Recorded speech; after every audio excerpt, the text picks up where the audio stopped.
فرمایا تم درود پاک پڑھو، کیا ہوگا؟ اللہ تیرے گناہ بھی مٹا دے گا، تجھے نیکیاں بھی دے گا، تیرے درجے بھی بلند کرے گا۔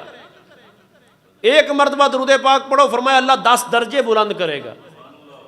یہ درجہ ہمارے گھر کی سیڑھی کا تو نہیں ہے، یہ تو اللہ بلند کر رہا ہے، وہ پتہ نہیں کتنے بلند کرے گا۔ یہ درجہ کوئی 10 انچ کا یا 1 فٹ کا تو نہیں ہے نا، اتنے درجے بلند کرے گا۔ فرمایا جتنا زمین و آسمان کے درمیان فرق ہے اتنا 1 درجہ بلند کرے گا۔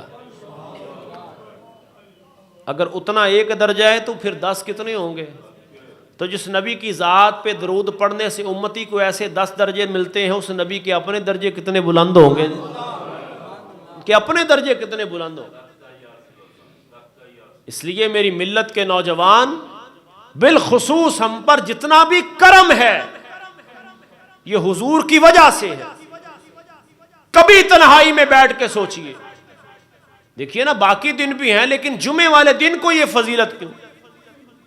فرمایا میں اپنے کانوں سے تمہارا درود بھی سنتا ہوں۔ کتنی اعلیٰ بات ہے، ہم میں سے کوئی بیٹھا ہے بندہ، اس کو پتہ چل جائے کہ یار فلاں MNA یا فلاں وزیر کے پاس میں بیٹھا تھا تو اس نے کہا یار میں فلاں بن فلاں کو جانتا ہوں، بندہ کہے گا بڑی بات ہے، مجھے فلاں جانتا ہے۔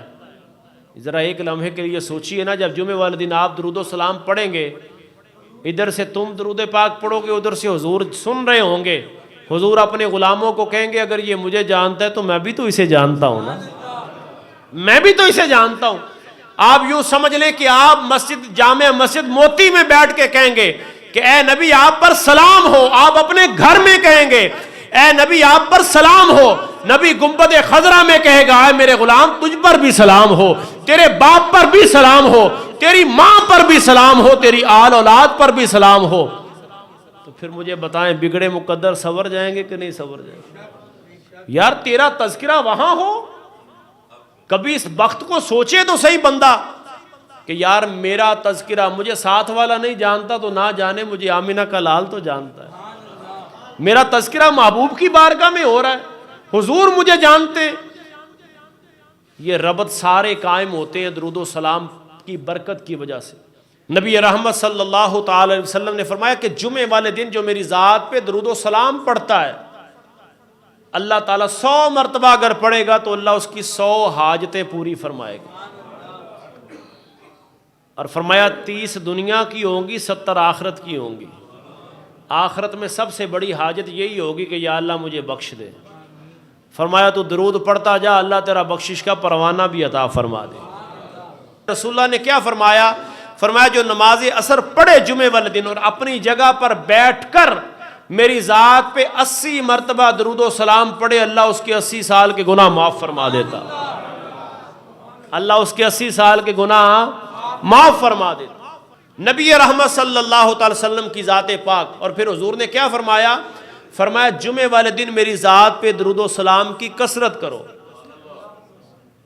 محبوبہ اس کی حکمت کیا ہے؟ فرمایا پورے ہفتے میں فرشتہ مجھے بتاتا ہے کہ فلاں بن فلاں نے آپ پر درود پڑھا ہے، جمعے والے دن میں مصطفیٰ اپنے کانوں سے سنتا ہوں تمہارا درود و سلام۔ اب یہاں بھی کچھ لوگ تذبذب کا شکار ہو گئے، وہ کہنے لگے جی فرشتہ حضور کو پہنچاتا ہے، کہتے مانا یہ مراد ہوا پھر حضور تو نہیں سنتے، وہ عقل کے اندھے، حضور تو پہلے سنتے ہیں۔ مثال ہے، ایک بندہ 2-4 کنال کی کوٹھی گھر بنا لیتا ہے، ظاہری سی بات ہے وہ گیٹ کیپر بھی رکھتا ہے، وہ گارڈ بھی رکھتا ہے، بیل بج رہی ہو تو گیٹ کھولتا کون ہے؟ دروازہ کون کھولتا ہے؟ گیٹ کیپر کھولتا ہے۔ تو کوئی بندہ کہہ سکتا ہے کہ گیٹ کیپر کی شان مالک سے زیادہ ہے؟ جی گیٹ کیپر کی شان مالک سے زیادہ نہیں ہے، مالک کی شان ہے، وہ گھر کا مالک ہے۔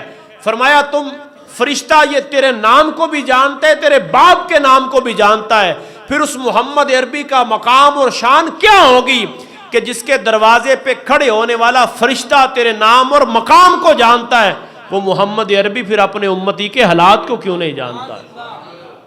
جمعے والے دن کیا ہے؟ فرمایا جمعے والے دن پھر کلی کچہری ہے۔ یہی تو وجہ ہے ہم جب جمعے کی نماز پڑھ لیتے تو پھر بعد میں کیا کرتے؟ مصطفیٰ جان رحمت پہ لاکھوں سلام، شم بزم ہدایت پہ لاکھوں سلام۔